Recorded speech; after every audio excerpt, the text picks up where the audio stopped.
بسم الله الرحمن الرحيم الحمد لله رب العالمين والصلاة والسلام على عبد الله ورسوله نبينا محمد وعلى آله وصحبه أجمعين. So there's been a bit of a sort of changing around with regard to Friday night and names of Allah, which has just kind of got a bit mixed up. Generally the names of Allah class I'll be doing, and most of the time the Friday night class will be with Ustad Abdurrahman. However, because I'm traveling in the coming days, we decided to just swap, so that because I'm going to be away for about 2 weeks, so Ustad Abdurrahman will take the coming weeks inshallah ta'ala, and I'm going to take this one. As for the topic for this Friday night, inshallah ta'ala, I always try to look at the topics of the questions where questions come very frequently. A lot of people have questions about them. A lot of people have concerns about them, and a lot of people suffer or have issues or questions and things relating to them. So I try to find those topics and then try to prepare something that lots and lots of people can benefit from. And even if there are only a few that come to the class, but still, inshallah ta'ala, in the video will benefit, inshallah. So the topic that we have for today is the topic of Waswasah shaytaan, the whisperings of the shaytaan. And I want to try and deal with this in a very comprehensive way. I want to deal with it as it relates to al-i'tiqad, as it relates to people's belief. So people who get waswas, whisperings from the shaitan, in matters of belief. For example, about Allah, about whether Islam is true, they get waswas, they get whisperings in issues relating to belief and iman. And then there are those people who get waswas of the shaitan in issues relating to al-ibadat, relating to acts of worship. Like people who get confused in their tahara, their purification, or people who get confused in their salah, in their prayer, or people who get confused in the ibadat which have specific numbers. Like you have to make tawaf 7 times, and they get confused about the number of times they have done something. And likewise, those people who get waswas of the shaitan as it relates to their mu'amalat, their dealings with people. For example, decision making, people get waswas as it relates to making decisions. And people who get waswas in relation to their relationships and their friendships, and they start thinking somebody meant something that they didn't mean, or they start having problems in their marriage because they are getting this whispering that their husband is not being true to them or honest with them, or their wife is not being fair to them or something, and so on and so forth. So we want to cover all of these kinds of waswas. We don't just want to cover, for example, people who get whispering in their religion or in their iman, but we want to cover it from a comprehensive angle or a comprehensive way of looking at it, to cover all the different ways that the shaitan whispers, and to try and come up with the causes and the solutions for this whispering. As for the whispering of the shaitan, it is mentioned many, many times in the Quran. And each one of those times gives us a certain piece of information. So for example, perhaps the most apparent of all of the ayat is the ayah in Surah An-Nas, the last surah of the Quran. قُلْ أَعُوذُ بِرَبِّ النَّاسِ مَلِكِ النَّاسِ إِلَهِ النَّاسِ مِنْ شَرِّ الْوَسْوَاسِ الْخَنَّاسِ الَّذِي يُوَسْوِسُ فِي صُدُورِ النَّاسِ مِنَ الْجِنَّةِ وَالنَّاسِ. Say, I seek refuge with the Lord of mankind. the sovereign of mankind, the God of mankind, from the evil of the one who whispers, the shaytaan who whispers, the one who whispers into the chests of men, from the jinn and from among the men. So this tells us that the nature of the shaytaan is whispering. The nature of the shaytaan is that the shaytaan whispers to people. And Allah Azza wa Jal said also in the Quran, وَقَالَ الشَّيْطَانُ لَمَّا قُضِيَ الْأَمْرُ إِنَّ اللَّهَ وَعَدَكُمْ وَعْدَ الْحَقِّ وَوَعَدْتُكُمْ فَأَخْلَفْتُكُمْ وَمَا كَانَ لِي عَلَيْكُمْ مِنْ سُلْطَانٍ إِلَّا أَنْ دَعَوْتُكُمْ فَاسْتَجَبْتُمْ لِي فَلَا تَلُومُونِي وَلُومُوا أَنفُسَكُمْ, until the end of the ayah. And the shaitan said, when everything was completed and done, indeed Allah promised you and His promise was true. And I, meaning the shaitan, promised you and I broke my promise. And I didn't have any authority over you, except that I called you and you answered me. So this is the nature of the shaitan, that the shaitan calls you and you answer. It's not the nature of the shaitan that he grabs you by your forehead and drags you into something. But the shaitan, he calls you and he whispers to you and he confuses you and he tells you false things. For example, Allah Azza wa Jal said, الشيطان يعدكم الفقر ويأمركم بالفحشاء. The shaitan, he promises you or he scares you with promises of poverty, making if you give sadaqah, you're going to be poor, you're going to suffer, you'll not have enough money at the end of the month. وَيَأْمُرُكُمْ بِالْفَحْشَاءِ, and he commands you to do immoral things. And Allah Azza wa Jal said, يَعِدُهُمْ وَيُمَنِّيهِمْ وَمَا يَعِدُهُمُ الشَّيْطَانُ إِلَّا غُرُورًا. The shaitan, he gives them false promises and he gives them false hopes. He gives them false promises but also false hopes. So he makes them hope in things that are not correct. False dreams, aspirations to do things that are not going to bring any benefit. Or he puts you a hope in something, instead of changing your actions and changing your ways, you start having dreams that, it's okay, when I'm 50 years old, I'm going to go to Hajj and my life is going to change. This is from what the shaitan puts, the false dreams and false hopes the shaitan puts in people. وَمَا يَعِدُهُمُ الشَّيْطَانُ إِلَّا غُرُورًا. And the shaitan promises them nothing except deception. So from this we have understood that the nature of the shaitan, in fact it could be said the greatest tool that the shaitan has against us is his whispering. And as we're going to hear in a hadith of the Prophet ﷺ, this is from the blessings of Allah, that the whispering of the shaitan is only this, that the shaitan has not been given you the power over you to take you by the head and force you into something. The shaitan has not been given that sultan over you. But his sultan over you is he gives you da'wah. He whispers and he tells you and he promises you and he gives you full hopes and dreams and ideas, and then he lies and he betrays his promise. That's the nature of the shaitan.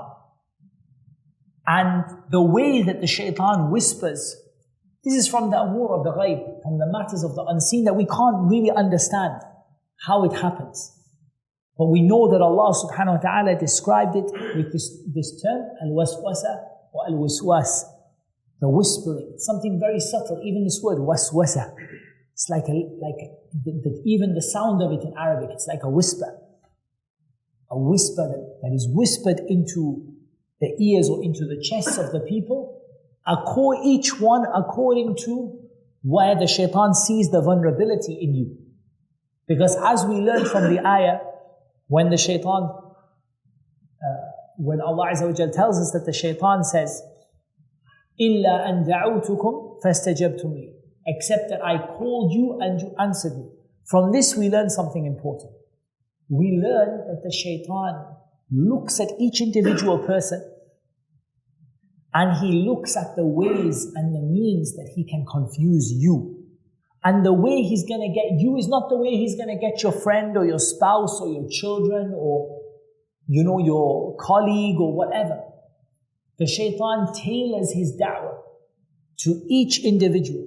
So he's like a really, he's like the worst kind of salesman. He looks at his customer. He looks at what the customer wants. He looks at what the customer is vulnerable to and he exploits it. He takes advantage of it to exploit and to manipulate you into doing something that if you were given it in the light of day, you would not have chosen to do it. How many people do something and in the morning they regret what they did? And they said, I don't know what. I could not see. It was like a fog over my eyes. Why I would have done something like this? It's not even in my nature to do something like this.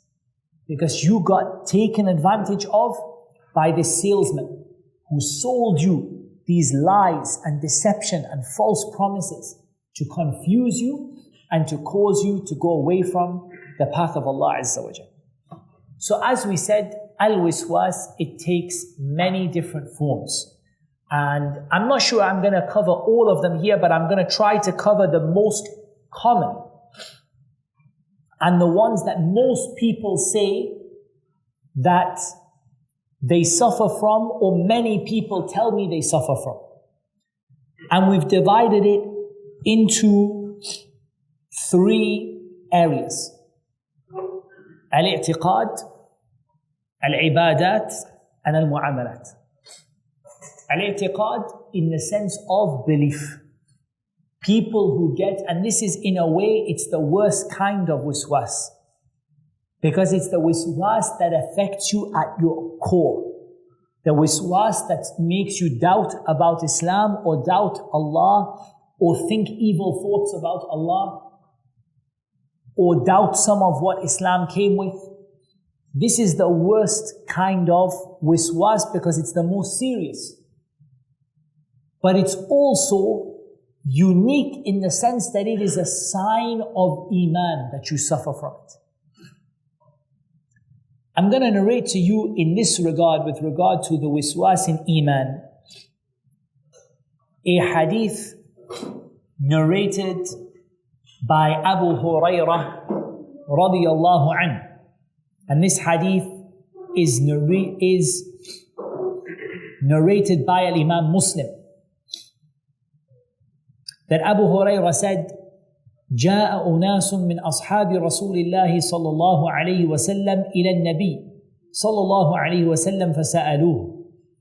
A group of the companions of the Messenger of Allah صلى الله عليه وسلم went to the Prophet صلى الله عليه وسلم and asked him, إنا نجد في أنفسنا ما يتعاظم أحدنا أن يتكلم به. One of us finds in ourselves, in our mind, what's going through our mind, something so huge, so great, so severe, that we could never imagine speaking it out loud. The Prophet ﷺ said, أَوَ قَدْ وَجَدْتُمُوهُ قَالُوا نَعَمْ قَالَ ذَاكَ صَرِيحُ الْإِيمَانِ. He said, do you really experience this? They said, yes. He said, this is sarihul iman. This is a clear sign of faith. But we have to understand this hadith correctly. First of all, we have understood that the fact that somebody gets doubt in their mind about Islam or something negative about Allah, something that they would be embarrassed to speak of, does not mean that they are not a Muslim, or that they are not a good Muslim, or that they are munafiq, or something like that. Rather, this is something that the shaitan puts in the hearts of and whispers into the hearts of the believers. However, that is on the condition that you respond in the right way. So how did the Prophet ﷺ, or how did the Sahaba describe that they responded? First of all, they didn't speak of it. They didn't speak of it. يَتَعَاظَمُ أَحَدُنَا أَن يَتَكَلَّمَ بِهِ. We would never dream of being able to bring our mouths to say it. And they reject it in their hearts, which means that when their heart tells them these things, they push it away and they fight against it. Even if it comes back again, and they push it away and they fight against it. The fact that you push it away and fight against it is a sign of your iman. Because if you really believed this, if you truly believed this thing, you would not fight against it in your heart. You would speak about it happily and openly. You would not find any shame in speaking about it. But the fact that you feel it shameful and you feel it horrible, that you experience these thoughts, is a sign of iman, not a sign of kufr. And it happened to the Sahaba, who are the best of the people after the Messenger of Allah sallallahu alaihi wasallam. So you should not be surprised if it happens to you. And you should not become worried or start to panic or start to believe that you are no longer a Muslim because you got some negative thoughts about Islam or something negative about Allah, or, some people say, for example, something inappropriate about Allah, like they visualized it, or they had something that was just inappropriate about Allah subhanahu wa ta'ala. But when this thought came into their mind, they would not dream of speaking of it, and they pushed it away, they repelled it away. This is a sign of iman. And in a hadith narrated by Bukhari and Muslim, the Prophet ﷺ said, يَأْتِ الشَّيْطَانُ أَحَدَكُمْ فَيَقُولُ من خلق كذا ومن خلق كذا حتى يقول من خلق ربك فإذا بلغه فليستعذ بالله ولينتهي. The shaitan comes to one of you, against whom? To the Sahaba, and he says to you, who created this and who created that, until he takes you to a level that he says, so who created your Lord? So when it reaches that level, seek refuge with Allah from the shaitan and stop these thoughts. And you just push it away. And you don't go any further than that. Don't let yourself go further than that. And this is in a complete opposite to what, the people of philosophy and so on did. Where you hear them say, the most ridiculous things. Like, can Allah create a stone that He cannot lift? The question is completely and utterly flawed from the beginning to the end. The question, the premise, the fact that you're even asking that is utterly flawed. But when you get these evil thoughts and these whisperings in your mind, you simply follow what the Prophet ﷺ said. You don't speak about it. You seek refuge with Allah and you stop it from going further. You don't let yourself go further and further and further until you reach the level that you say, who created Allah, or worse than that. There is another hadith, the hadith of Ibn Abbas radiallahu anhuma, that the Prophet sallallahu alayhi wasallam, a man came to him and he said, إِنِّي أُحَدِّثُ نَفْسِي بِالشَّيْءِ لِأَنْ أَكُونَ هَمَمَةً أَحَبُّ إِلَيَّ مِنْ أَنْ أَتَكَلَّمَ بِهِ. فقال النبي صلى الله عليه وسلم الحمد لله الذي رد أمره إلى الوسوسة رواه أبو داود.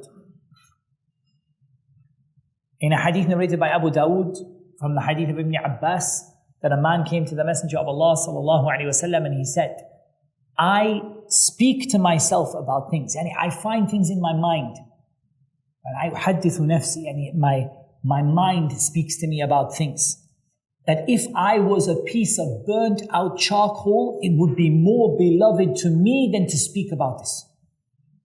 So the Prophet ﷺ said to him, all praise is to Allah who reduced the plot of the shaitan to whispering.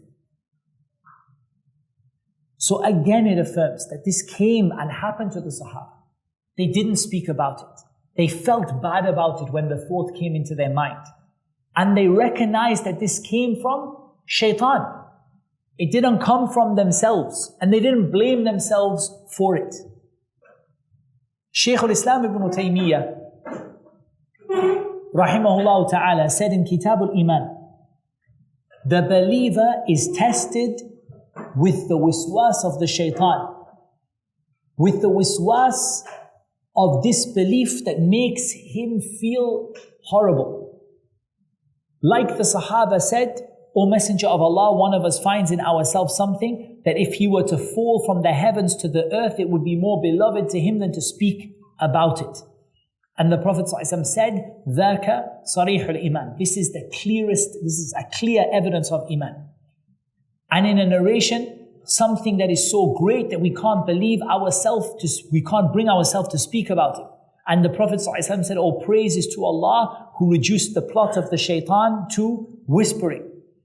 Meaning, Shaykh al-Islam says, meaning that the occurrence of this waswasah, along with this hatred that the person has for it, and pushing it away from the hearts, is a sign of clear Iman. So what did Shaykh al-Islam say? Two things. He said two things are the sign of Iman.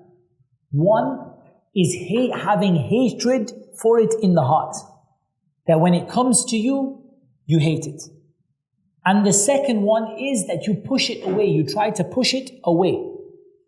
He said, like the mujahid, like the soldier, the one who the enemy comes to him and he repels his enemy until he overcomes him. This is a great form of jihad.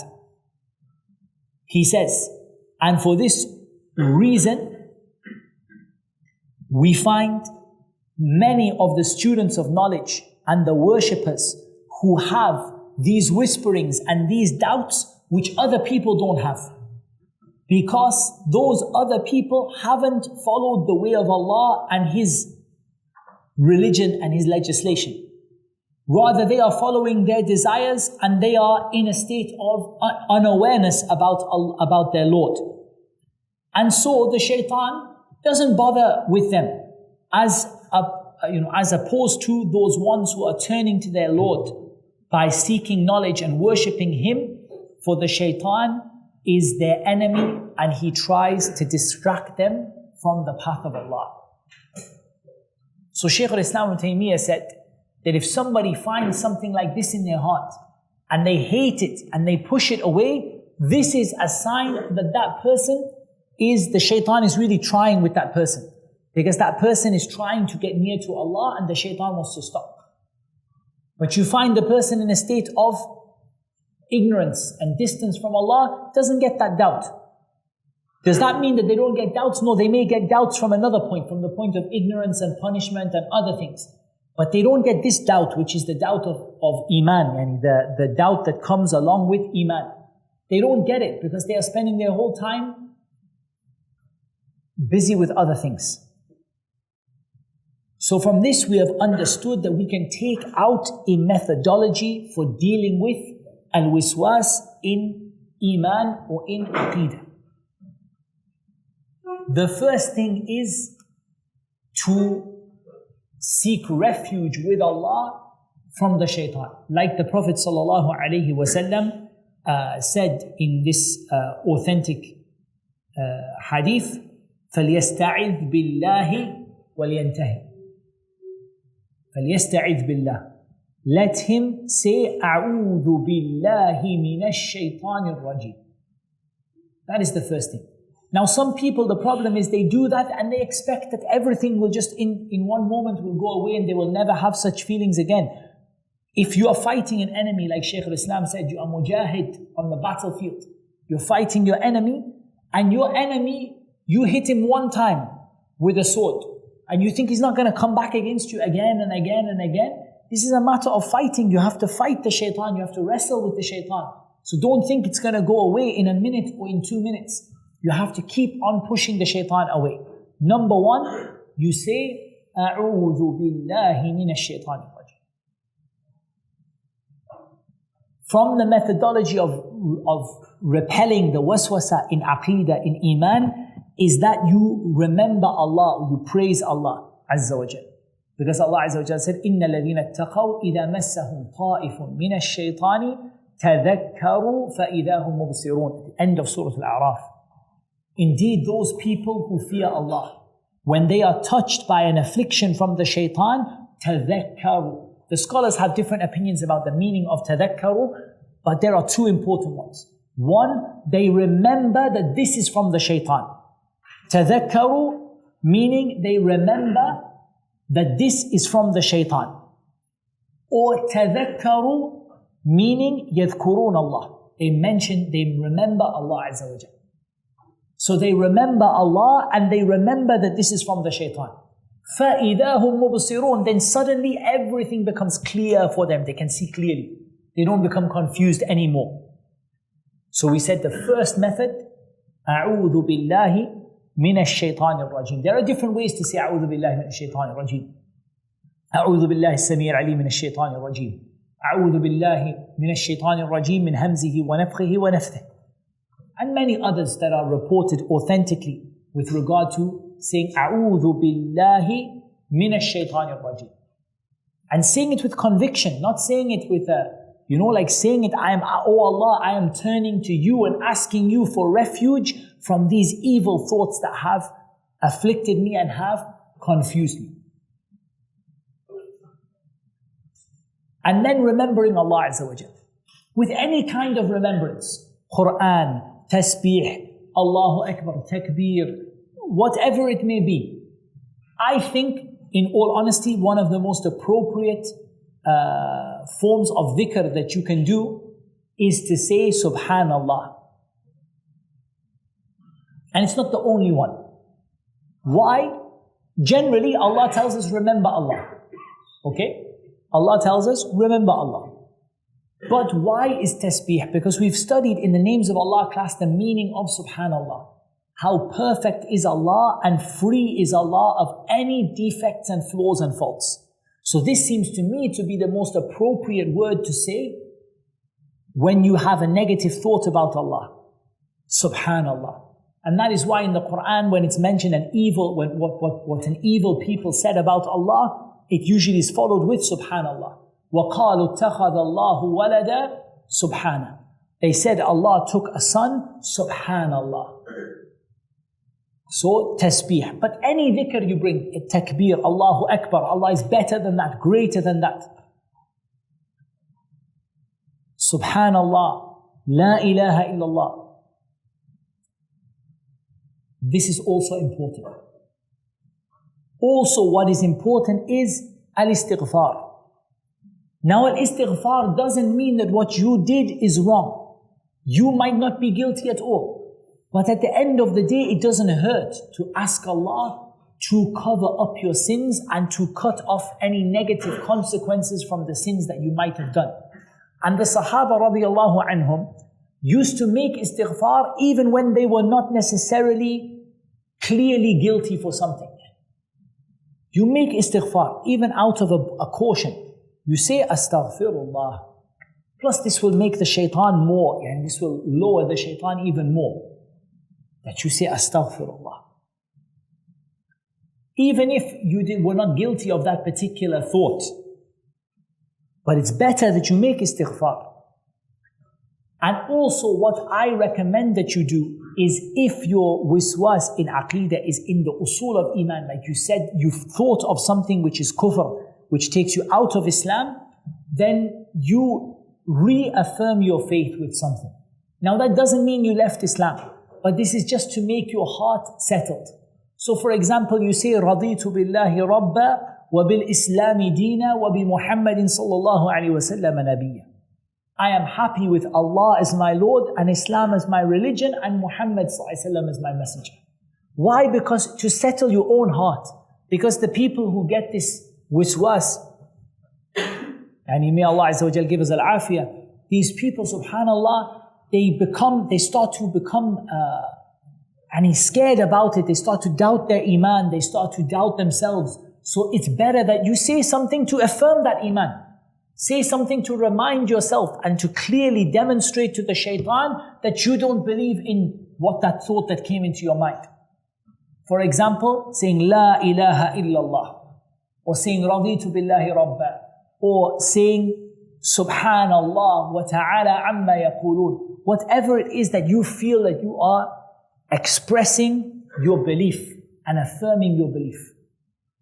So I put these in order of importance.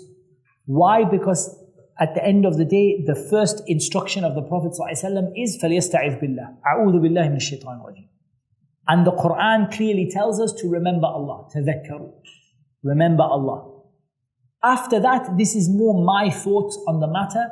I personally think that it is befitting at this time to make istighfar and to remind yourself of what you believe in. That doesn't mean that that your faith is doubtful, you have to make a new shahada or something like that. It just is a case of settling your own heart. Because when an evil thought comes and then you say, Raditu billahi rabba, I'm happy with Allah as my Lord, your heart settles. You remember that it's not your belief and it's something from the shaitan. And also it's useful to push the shaitan away from you. Because when the shaitan sees you doing all of these good deeds, he's going to then try a different route to get you. He's going to go away from the wiswas. So these are my thoughts on al-wiswasu fil aqa'id. The whisperings that happen in terms of a person's belief or a person's iman and so on. Now we come to al-wiswasu fil ibadat. The wiswas that people get in the topic of ibadat. And I've divided this into probably 4 areas. At-tahara, purification. As-salah, the prayer. The ibadat that have particular numbers to them, like 7 tawaf. And wiswas in the halal and haram. People who start to doubt, like, did I do something haram? Have I done something haram? I've done something haram. I think that this was not accepted from me, and so on. With regard to these things, the Sharia has put together a perfect methodology for dealing with al-wiswas in ibadat, in acts of worship. There is a way to deal with it. There is a way to deal with it. For example, if we look at at-tahara, generally the wiswas in tahara is all of the same type. Someone believes that they are not in a state of purity, even though they have done what would be apparent that it is needed to be pure. So they say, for example, I have made wudu, but I think that something is falling out and I don't feel that I am pure and I can't pray. Or they say that I've done ghusl, but I don't feel like I have done it properly. I think I missed something or I haven't done it right, and I don't think that my prayers have been accepted. And then usually they will repeat the prayer also, and sometimes more than once, to the point that a person might repeat the prayer 6 or 7 or 8 times, because each time he has a doubt about his tahara. And it happens more with the men than the women.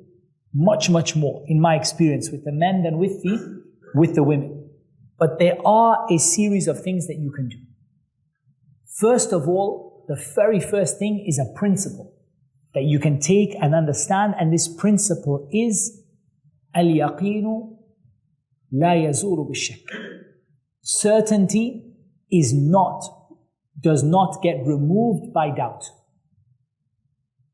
This principle, wallah, if it was implemented by the people who have the wiswas in the issue of tahara, 90% of the problem will go away with this one principle. Certainty is not removed by doubt. Certainty does not get removed by doubt. So what am I certain about? I am certain that I have made wudu. What am I not certain about? I'm not certain, but it might be that maybe something came out after the wudu. Then you go with what is certain and you don't go with what is doubtful or what is uncertain. If you are certain you went to the bathroom but you can't remember if you made wudu or not, So you have to repeat your wudu. But if you're certain you made wudu, but you're not sure, did I or didn't I, or did something or didn't something, then you go with what is certain. This is the first step. The second step is you remove the causes for the confusion. So one of the things that Shaykh Fawzan, Hafidahullah Ta'ala, mentioned, and more than one of the scholars mentioned this, is that, for example, you dry yourself thoroughly after going to the bathroom and you leave a gap between it and making wudu. Why is this? Because if you have just washed yourself with water for istinja, and then you immediately go and make wudu, you are offering the shaitan an easy target. Because already there is some water, there is some wetness, and already now you start thinking, oh, maybe it's not water, maybe I didn't clean myself properly, maybe I don't have tahara, maybe I should make my wudu again, maybe my salah was not valid. You're giving the shaitan a gift. So instead of that, after you use water, use some tissue or something and dry yourself thoroughly. And then leave a gap before you make wudu. Leave a gap so that if anything that is confusing you or worrying you, almost in terms of men, 90% of the problem is within 5 minutes of going to the bathroom. And I've asked this also to medical doctors, people who are experts in the field, and they told me it's the same thing.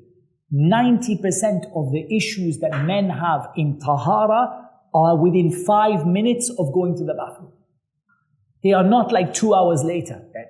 It's within 5 minutes of going to the bathroom. So simple solution, don't make wudu for 5 minutes. Let all the confusion go, let all the I don't know what came out and what didn't, let it all go, 10 minutes, 5 minutes, then go and make wudu, and inshallah ta'ala the problem will go away.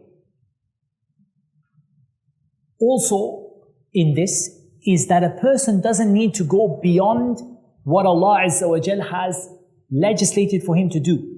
So if, for example, he feared something come out, so let's say he goes to the bathroom and he cleans himself and he dries himself thoroughly, there is no harm in him putting a tissue. So that if anything comes out, the tissue will take hold of it, then let him go and spend 5 minutes, 10 minutes, come back, remove the tissue and make wudu. Then he will not have a problem. My point is that each person has their own problems. But my point is that don't make it easy for the shaitan. This is the point which the Shaykh was making. Don't make it easy for the shaitan by the fact that you come out and you're dripping with water and then you go and make wudu, and already the shaitan whispers to you that this is not clean, you are not properly clean, you did not wait long enough, you did. Make it hard for the shaitan to whisper to you. Does that mean the whispering will stop? No, maybe not completely.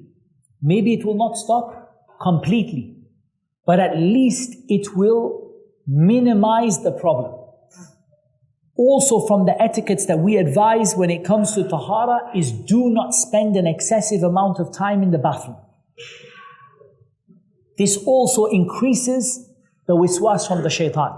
Instead, as we said, go to the bathroom and clean yourself, dry yourself, and maybe if you do have a problem that is a medically recognized problem, put some sort of tissue or pad or whatever, go out and then come back in and clean yourself again if you feel the need to. But don't spend 10 minutes in the bathroom waiting for something and waiting for something. Because you are in the place where the shaitan has easy access to you and easy influence over you. Also, from the things that I find to be very useful in tahara for the people who have problems while they are making tahara, like they forgot, did I wash my hands, or I didn't wash my arms, or I think I left a place, is to, for a while, to have your wudu supervised. This is for the people who have extreme waswas and they start to, they make wudu 10 times or 20 times. Instead of making it 10 or 20 times, have someone watch you make wudu and trust in them. If they said you did it properly, khalas, you did it properly. If you forgot, did I wash my arm or not? Let them tell you, yes, you did. Because this is only a temporary situation where you are suffering from these whisperings from the shaitan. It's not a permanent thing. So sometimes even a few days of someone just helping you, watching you making wudu, it gives you back the confidence that you're making wudu properly and you're not going to exaggeration. This is also very important, and this is my last point on the topic of tahara, is do not exaggerate. Do not exaggerate when you go and clean yourself at the toilet, and do not exaggerate when you make wudu. How do people exaggerate when they clean themselves in the toilet? One of two or three ways. Specifically with regard to the men, excessive cleaning. If you are very aggressive and very in cleaning yourself at the bathroom, you actually cause yourself to suffer droplets coming out. Because you are cleaning yourself too much. You are not sticking to the sunnah. And that is why some of the scholars said that excessively cleaning yourself in the bathroom is a bid'ah, is an innovation. To the point where somebody causes themselves to bleed or causes themselves to have droplets coming out because this person is cleaning themselves too much. And this comes from the waswasah of the shaytaan. That the shaytaan gives this person confusion, and the person starts to become confused about it, and they start to clean and clean and clean and clean until they actually cause their bladder to become weak, and they actually suffer from the same thing that they were trying to get away from. وَالْعِيَاذُ بِاللَّهِ. So this is something serious. You do not go to excess. There is very clear definition in the sunnah of how to clean yourself when you go to the bathroom. What to do and what not to do. And for those who want a bit more detail in this, in Bulugh al-Maram, we have also gone into this and explained it in detail in Bulugh al-Maram, with ahadith and evidences and so on. This is something that is to be taken into account with waswas.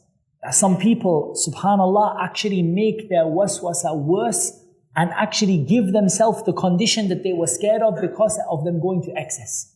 Likewise, going to excess in making wudu, like washing yourself 5 times, 6 times, 4 times. The Prophet ﷺ was asked, is there وَهَلْ فِي الْوُضُوءِ سَرَفٍ? Is there israf in wudu? Is there exaggeration in wudu? Is there wastage in wudu? He said, yes, even if you were on a flowing river. So there is a case where somebody is just, for the wudu, they are just washing again and again and again. Allah does not love this. Allah does not require this from you. Wash it 3 times and it's enough for you. And don't let the shaitan say to you that you missed something here, you didn't cover something here. If you clearly can see that it was missed, that's a different matter. But in reality, it's not clear. The person says, I didn't wash my elbow. I say, show me your elbow. I say, it looks wet to me. He says, yeah, but I feel like I didn't wash it. I feel like it. It's not the case, I feel like I didn't wash it, or I think that I didn't wash it. That doesn't count when it comes to at-tahara. So these are the things that come under the topic of tahara. Under the topic of salah. So the people who become confused in their prayer. In this, we split them into 2 groups. Those people who get some occasional confusion, and those people who have daily confusion. The people who get occasional confusion can simply follow the normal rules for sujood al-sahw. So what they're going to do, again, you can watch the Bulugh al-Maram classes for more details, but they're going to, if they became confused, did I pray 3 or 4? So they put it as 3, they make 1 more up, and they make sujood al-sahw. But what do you do for a person who makes sujood al-sahw with every prayer? They are making sujood al-sahw with every single salah, or most of the salawat, most of the prayers. This is a problem now. We cannot just tell them keep making sujood al-sahw. We have to tell them now that you need to stop this confusion and pray as you are. Pray as you are. فَاتَّقُوا اللَّهَ مَا اسْتَطَعْتُمْ. Pray as best as you can, and don't keep standing up and making up extra raka'at. Because if you're making up extra raka'at and you keep standing up doing this, you're allowing the shaitan to confuse you on this issue, and you're just making the problem worse and worse and worse. So if it's a point where it's happening to someone every day or most of the day, we tell them, for you are excused from the rulings of sujood al-sahw. Unless someone else clearly tells you missed something in the salah, just pray as you are, and that's sufficient, inshaAllah ta'ala. Because what is happening is, the shaitan is just adding to your salah for no reason. Again, if it becomes so bad, the person says, I don't even know if I prayed 1 or 10. Then again, having them supervised. For the men, pray in the jama'ah, because the jama'ah will regulate the number of raka'at that you do. For the women, have someone watch you pray. If your prayer is so bad that you don't know if you prayed 1 raka'ah or 10, have somebody watch you pray and help you, that if you make a mistake, they can say subhanallah or something that make you realize that you made a mistake, and then you can follow. But you just pray as best you can and Allah will accept it from you. You pray as best you can and Allah will accept it from you. Some people have this idea that, this person is afflicted, they have severe whisperings from the shaytaan. Whatever they pray the best that they can under the circumstances, and they do the best that they can do. That is sufficient for them, inshallah ta'ala.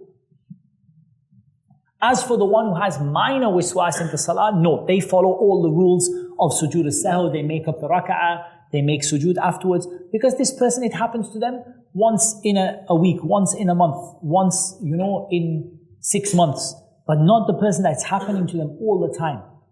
This person is better for the men, just pray in the jama'ah, come early. Again, usually these two things go together. They're busy making wudu because they've been in the bathroom for like an hour, and they've been making wudu for half an hour, and then they come to the salah late, and then they don't know how many raka'at they've prayed. How all of these things link one into the other. You get the tahara issue sorted out, then you come to the salah, for the beginning of the salah, you pray in the jama'ah, and these issues won't trouble you the same way that they troubled you in the beginning, inshallah. The same can be said about the ibadat which have specific numbers. The ibadat which have specific numbers. That if you have an ibadah that has a specific number, the general rule is that if you became confused in it, you go with the lower number and you build upon it. And there is no sujood al-sahw for anything except the salah. As for the tawaf or the subhanallah, alhamdulillah, la ilaha illallah, there is no specific counting for that. There is no specific expiation for that if you make a mistake. So for example, let's say I was intending to say subhanallah 33 times. But actually I miscounted and now I said it 44 times. There is no sahw for that, sujood sahw or something like that. Just go with the lower number and try to focus and try to concentrate on it. Likewise the tawaf and the other things which have a particular number.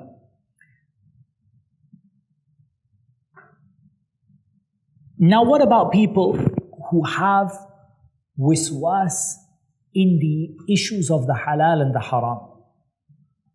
So these are people who become constantly in a state of self-doubt, that I've done something haram, something is not accepted from me, I have become, I think I did this wrong, or even when they ask sometimes and they get an answer for what they asked, and even when that answer comes to them, they still doubt the answer and they become confused about it. So this one is a combination of what we talked about previously. So the first matter is isti'adha, seeking refuge from the shaytaan. A'udhu billahi minash shaytanir rajim. The second one is to ask before you fall into the issue. So before you fell into the issue, and then you turn around and said, I think I fell into the haram, I feel like I did something wrong, or I feel like this hasn't been accepted from me. Ask about it before, or try to ask about it before, more than you ask about it afterwards. And also have reliable people that you can ask their advice. Reliable students of knowledge, scholars and so on, that you can ask their advice. And take the advice they give you. This is the big problem. The problem is not asking advice. A lot of these people ask advice. But the problem is that they often don't take the answer they're given. So the sheikh says to them, don't worry about it, your salah was fine. 5 minutes later, you see them repeating the salah. This is the problem here. They did the right thing to ask the sheikh, but you have to accept what the person tells you, because you have to understand, when you're getting this severe waswas, you're sick. You have an affliction, something wrong with you. So you shouldn't be relying on your own judgment in these matters. if you asked someone about it, let that person answer you and then accept their answer. The other thing is, don't make the religion complicated for yourself. There are a couple of ways in which the people make the religion complicated for themselves, which leads to these kind of confusion and this kind of waswas in the halal and the haram. One is by going to extremes. Like the Prophet ﷺ said, "Ad-deenu yusr, وَلَن يُشَادَّ الدِّينَ أَحَدٌ إِلَّا غَلَبَهُ." This religion is ease, and nobody tries to go to an extreme in this religion except the religion will defeat them.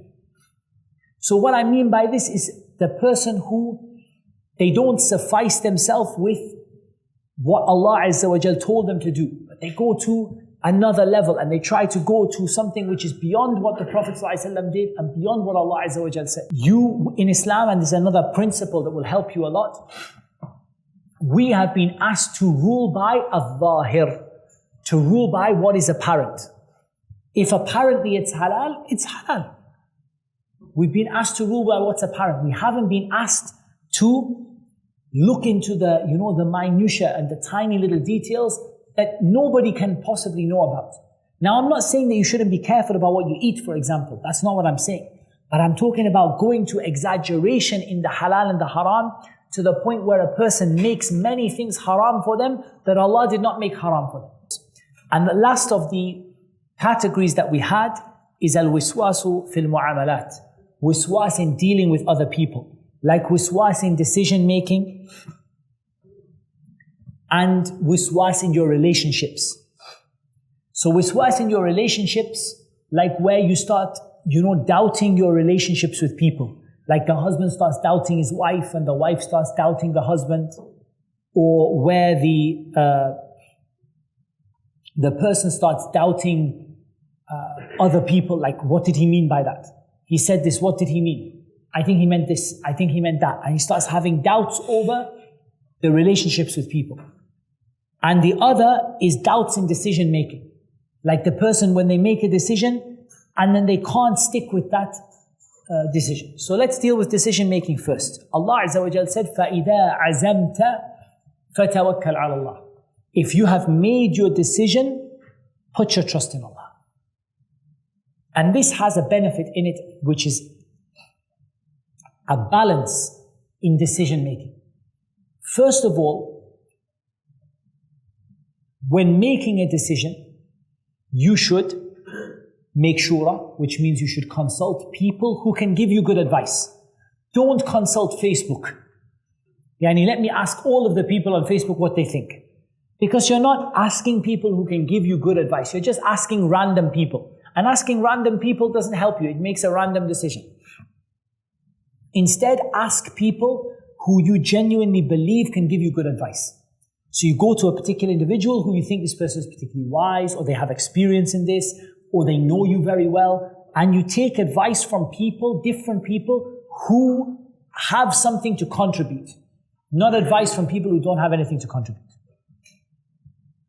The second thing you do is you make istikhara. And istikhara is your insurance policy.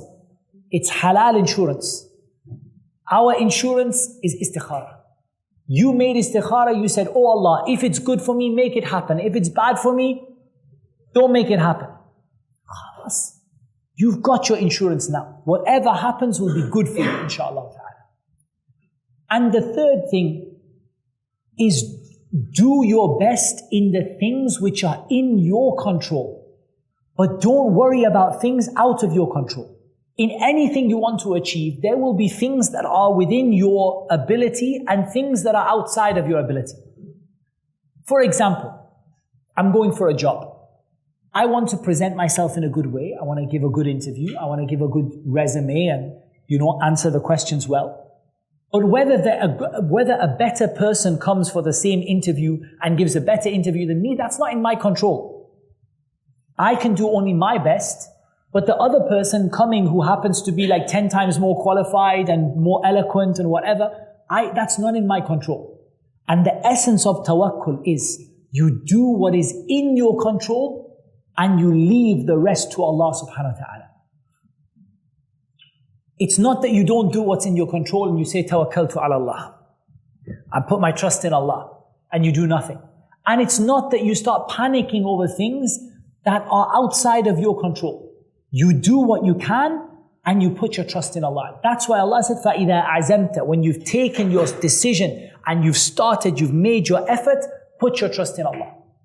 You do what you can and you don't worry about what is outside of your control and what is outside of your domain. And that helps a lot with removing the waswas in decision making. Because if you've made istikhara and you've made shura, you've consulted people, you've made istikhara, and you've done whatever you could, then the rest is not in your hands. It's not in your ability to change it or to affect it in any way. So don't worry about something that is not in your ability. Worry about the things that you can do. Don't worry about the things that you can't do. And again, isti'adha, seeking refuge from the shaytaan and dhikr and so on, these all apply in this situation. So we come to the last one, which is the waswas in relationships with people.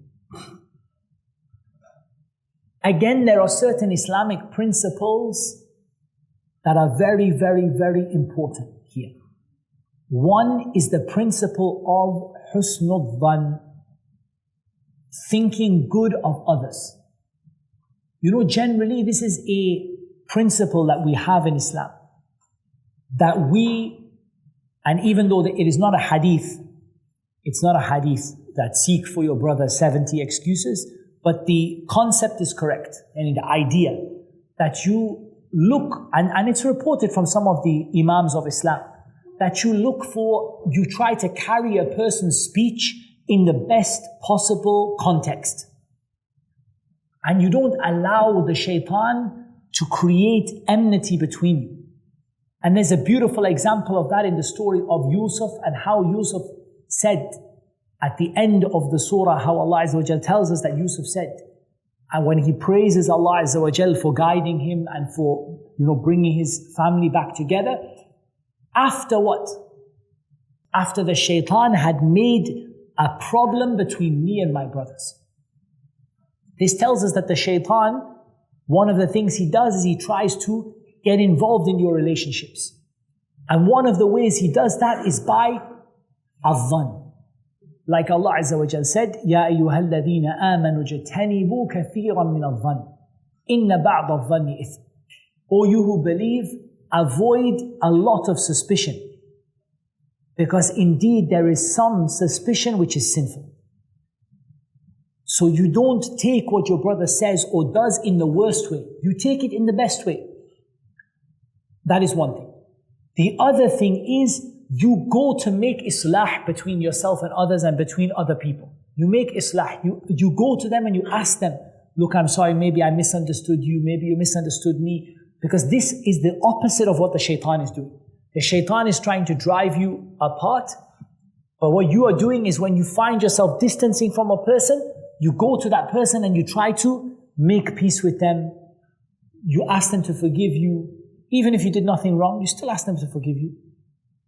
And that's why the Prophet ﷺ promised what he promised from the houses of Jannah for the one who gives up arguing, even if he is muhiqqa, even if he has a right to do it and he's correct. Even if he's correct, he gives up arguing, he doesn't argue. So he's having a fight with someone and he comes by and says, you know what it is, I'm sorry, I shouldn't have said it. Forgive me. But this first point I want to come back to of husnul dhan. Because it all starts with su'u dhan. It all starts with evil thoughts of someone. Someone didn't give salam to you, you automatically assume that he's made hajar of you and he doesn't like you and that's because of what you said last week and blah, blah, blah, blah, blah. In reality, he probably didn't even see you. He probably didn't hear you give salam to him. He was probably busy in his own thoughts. So we just carry it in the best way and take it in the best way. Hold it in the best way. Don't take it in a negative way that everything is negative about somebody. Have husnul dhan.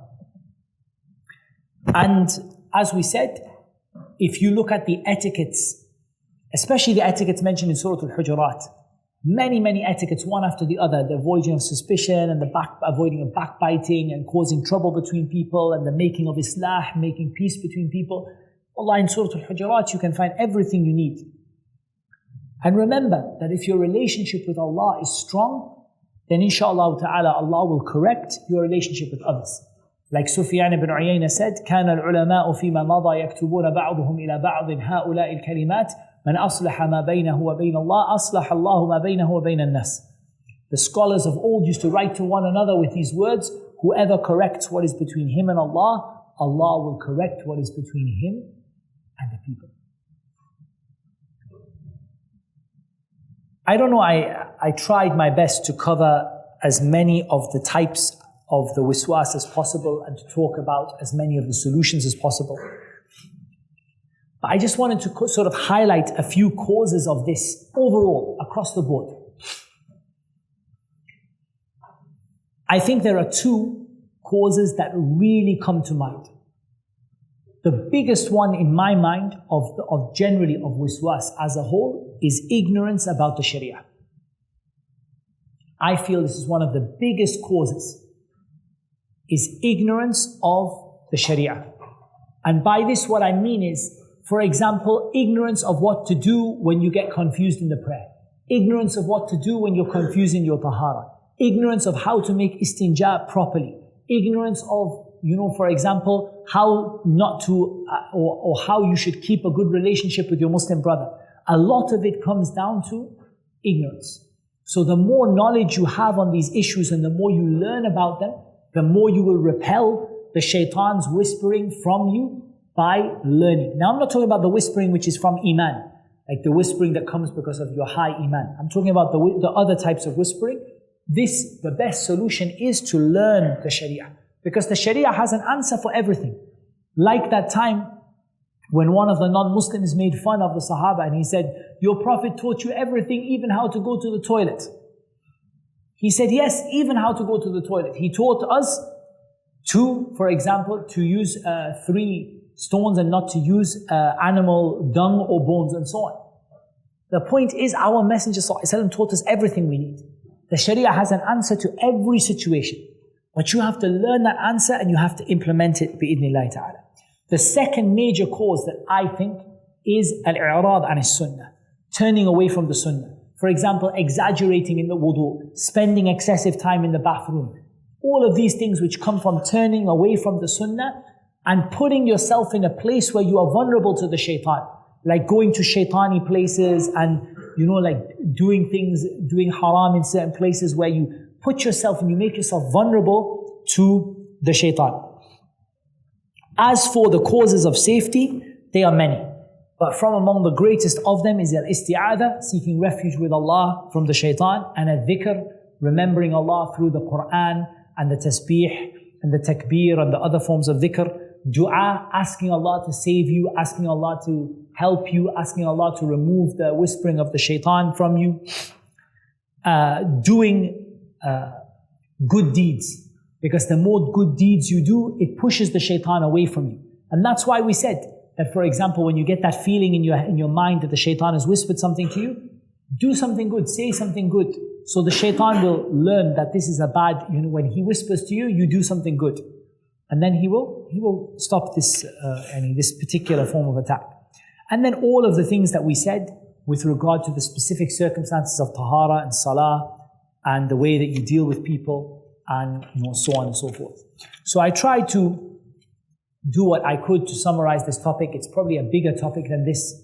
We need to do more research. We need to come up with more, to bring more of the ahadith and the ayat and look at this in a more comprehensive way. But I thought it would be nice to at least record something to help people who are suffering in this situation, and at least to give us some ideas and inspiration about it.